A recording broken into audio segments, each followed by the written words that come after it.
নমস্কাৰ এক বহুদিনীয়া অপেক্ষাৰ অন্ত পৰিব গৈ আছে শিক্ষকৰ বদলীকৰণৰ পৰ্টেল মুকলি হ'বলৈ গৈ আছে টিচাৰ ট্ৰান্সফাৰ পৰ্টেল ৰিঅপেনিং হ'ব এই সম্পৰ্কে এক পত্ৰ আমাৰ হাতত আহি পৰিছেহি আপোনালোকে স্ক্ৰীনত পত্ৰটি দেখিব পাৰিছে অফিচাৰ অন স্পেচিয়েল ডিউটি সমগ্ৰ শিক্ষাৰ ফালৰ পৰা directorate of information and public relation অৰ্থাৎ আমাৰ যি প্ৰেছ আছে প্ৰেছলৈ এই পত্ৰটি গৈছে যে ইয়াতে উল্লেখ কৰিছে যে request for intimation to esteemed print and electronic media houses of Assam for covering the program regarding of the teachers transfer portal শিক্ষক যি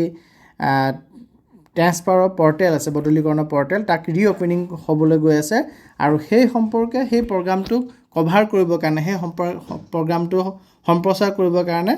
যি প্ৰিণ্ট এণ্ড ইলেক্ট্ৰনিক মিডিয়া আছে তেওঁলোকক আমন্ত্ৰণ জনোৱা হৈছে 17 মাৰ্চ 2025 তাৰিখে 10:30 বজাত আৰু তেওঁলোকে এই প্ৰগ্ৰামটো এটেণ্ড কৰিবলৈ তাত আমাৰ education minister honourable education minister তেখেতে প্ৰিচাইড কৰিব এই প্ৰেছ মিটটিত আৰু তাতে সম্পূৰ্ণ ইনফৰমেশ্যন দিব এই ৰিঅপেনিং অফ দ্য টিচাৰ ট্ৰান্সফাৰ পৰ্টেলৰ বিষয়ে কিদৰে শিক্ষকৰ বদলীকৰণ হ'ব আমাৰ পাৰস্পৰিক বদলীকৰণ মিউচুৱেল ট্ৰান্সফাৰ হওক বা ছিংগল ট্ৰান্সফাৰ হওক কোনটো ট্ৰান্সফাৰ কেনেকৈ অপেনিং হ'ব আৰু কেতিয়ালৈকে চলিব বা কি কথা তাৰ কিখিনি টাৰ্মছ আৰু ক্ৰাইটেৰিয়া থাকিব গোটেইখিনি কথা তেখেতে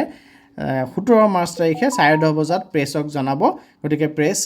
ইলেক্ট্ৰনিক আৰু প্ৰিণ্ট দুইটা প্ৰেছৰে মানুহ তাত উপস্থিত থকাটো ডিপাৰ্টমেণ্টৰ ফালৰ পৰা বিচৰা হৈছে গতিকে আমি 10:30 বজাত আমি 17 মাৰ্চ তাৰিখৰ 10:30 বজাত আমি সম্পূৰ্ণ এই বছৰৰ কাৰণে বদলীকৰণ কিদৰে হ'ব শিক্ষকৰ সেই কথাখিনি জানিব পাৰিম আৰু সেইদিনাখনে ৰিঅপেনিং হ'ব টিচাৰ ট্ৰান্সফাৰ পৰ্টেলৰ গতিকে এই খবৰটি আপোনালোকক জনাবলগীয়া আছিলে ধন্যবাদ